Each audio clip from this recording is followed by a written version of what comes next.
Dustin Terry had just moved into his new apartment when he started feeling like he was not alone. I was downstairs doing a little bit of laundry. The feeling I felt was just like you were being watched.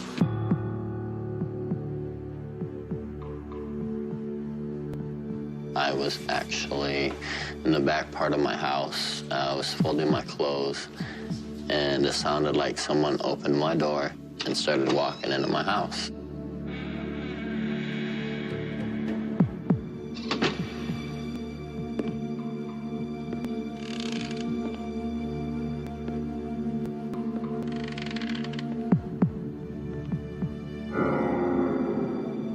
When I looked and seen no one there, it was mainly confused. There's just no way to explain it, really. I did not think about wanting to tell my son anything. I didn't want to bring that to his attention at that young of an age. Dustin had started to feel increasingly paranoid in his home. He didn't want to tell his son Austin about his experiences for fear of frightening him, but the unwanted visitor left him with no choice.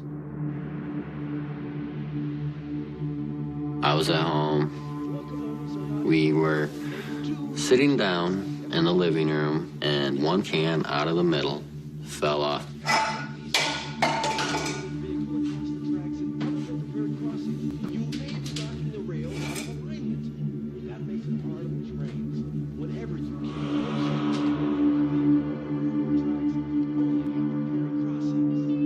And I'm like, okay, it's nothing. Nothing at all. I pick it up, put it back up there, I start watching TV, and within 15 minutes again, the same can that I just picked off the floor falls down again.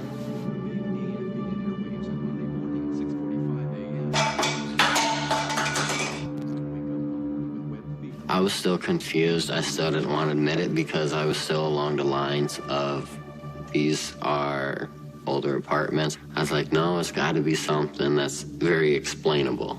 It just has to be. When spirits do things like pushing cans off the shelf repeatedly, the same thing, or open a door, the same thing, it's their sense of letting the physical people know, I'm still here, I still exist, and that their process is, I still can do these things.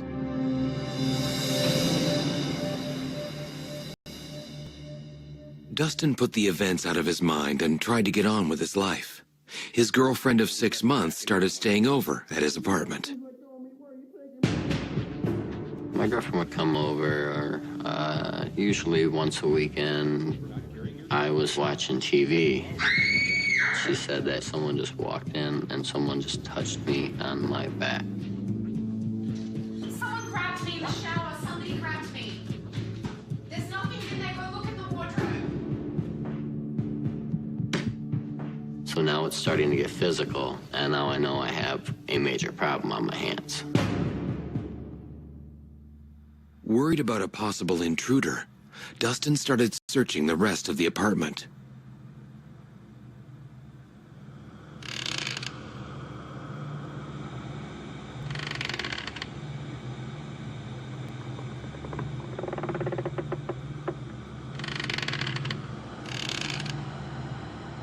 She said it was just kind of eerie, odd. She just felt a presence, like someone was standing behind her, and she didn't seem too comfortable at that point in time.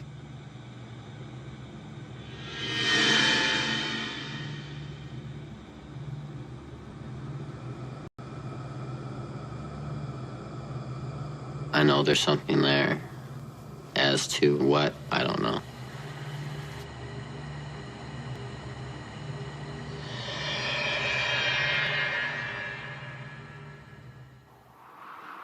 Dustin decided the strange incidents were putting his son and his girlfriend at risk, and he needed help. I needed to look for someone to come in and do something, so I called in a priest from the Catholic Church in St. Joe. Like, well, I think that a house blessing will help you, and I think we should start one. So I said, okay. So without him knowing about it right away, I grabbed my cell phone and turned on voice record, and I put it in my back pocket just to see.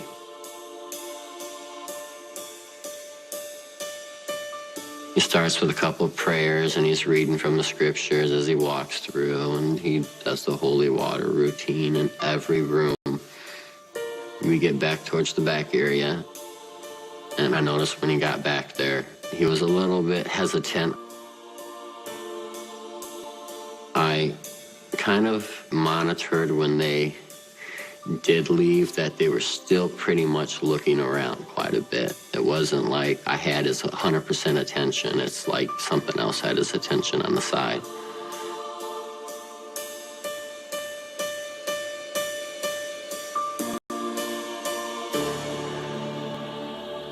Dustin was not convinced the blessing had worked. After the priest had left, I decided to take the audio and transfer it over to my laptop.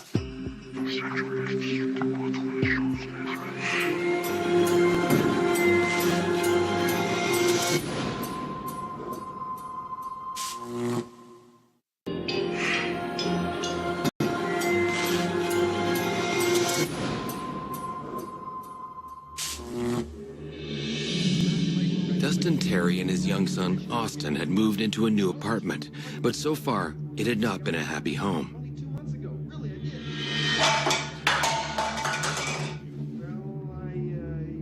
Dustin felt that someone or something was sharing their space, and he had called in a priest to do a blessing.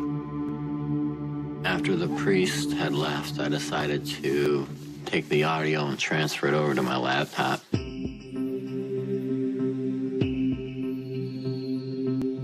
When the priest was talking, it was pretty quiet. You didn't hear anything, but whenever the priest would seem to want to start talking from the scriptures or do any kind of a blessing, when he would stop, there's this very specific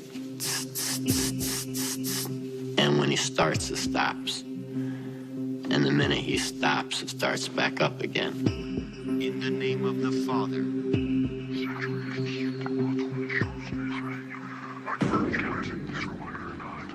Something's talking back to him and doesn't want him here. the Son, and the Holy Ghost. After I heard the recording, you know, I was in a predicament is, do I stay or go? I'm very tired of not feeling comfortable, tired of not knowing if my kid's gonna be all right in the middle of the night, or if he has seen more and he's just not telling me, because I don't think that's a very good environment for a 12-year-old. It didn't take long for Dustin's doubts about the blessing to be proved correct. One day, me and my son were coming up out of the basement from the laundry room. You hear a whisper again, you know, you can hear some footsteps, and we made it to the stop step, and we stepped onto the carpeting, and there was clearly coming up.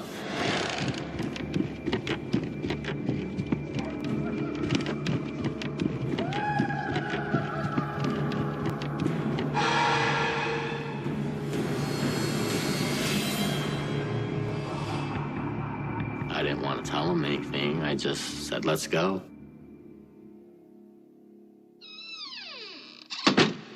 When you can't see something and you can hear the noise obviously going on, it's one of the most scariest things I think I've ever actually really been through. After the footsteps and everything going on, I knew I needed to look for someone to come in and do something. So I reached out to Lori, to the Paranormal Society. I could tell in his voice that he was scared, and it was a very disturbing experience that he had been having. But the more people that I talked to and found out that I'm not the only one that was having these experiences. Lori and her team started an investigation into the apartment building and spoke with Dustin's neighbors. A lot of these older buildings, like the one Dustin lives in, were motels, and they were converted into nowadays apartments. So whatever happened in the motels, you're going to get what is called residual entities that are still there. You're going to get residual feelings, emotions in the building, and it's like glued to a wall. A lot of people who cross over are afraid to cross over, and they'll stay here. They'll stay with that opportunity in order to fulfill that sensation that they're still alive somehow. I had heard other stories from other people in the building. I figured back in the 1930s and 40s, somebody had opened a portal in there via a Ouija board and brought this thing through it, and they did not close off the Ouija board, and now these poor people that are in Dustin's building, not only him, have to deal with this. When I first moved in and had these suspicions, I didn't think it'd get this bad, but as it progressed, it got worse and worse. Things like these are tied to the property. It's hard to get rid of. My best suggestion to Dustin was move when it was financially possible for him to do so, because it'll just stay with the property. The following night, things got even worse. It was well after midnight. I decided to go to bed early. My girlfriend's gonna stay up, and she said she gets the weird feeling of someone standing over you, being watched. She kind of glances over a little bit, and she says standing behind the curtains is a black mass that's standing there. And she looks down and she sees dress shoes. That was about the last time she stayed the night. That manipulation of energy is all fear-based, and the more fear that that entity can create, the better it is chancing of it surviving. It makes me wonder, what is it doing at nighttime when I'm sleeping in bed? Is it standing there watching me? If you're scared, that's energy for them. They take that energy and they feed off of it and they grow on it and they create more havoc.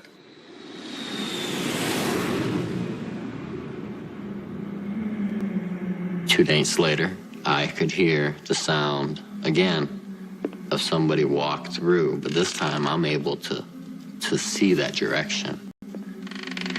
And I can hear someone walk through my house, walk through my living room, and walk into my bathroom, and it walks back out. And instead of hearing a normal close of a door, it's like someone slammed the door.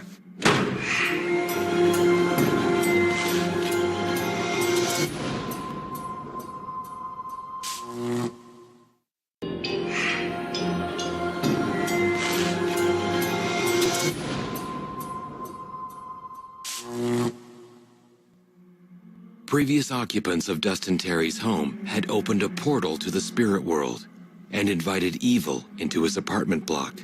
Now he had to deal with the terrifying consequences.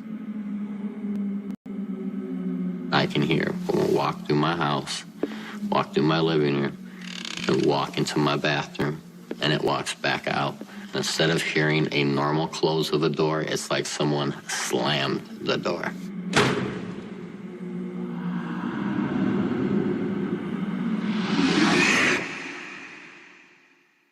And I was done. I was literally done. I got up. It must have been 12:30, 1 o'clock. I grabbed my wallet, my cell phone, and I took off walking for the next 5 hours that night. Now I don't stay at home unless either my son comes over or my girlfriend comes over. I refuse to stay the night in my house alone. For now, Dustin Terry is stuck in his haunted apartment, but can't wait to move out.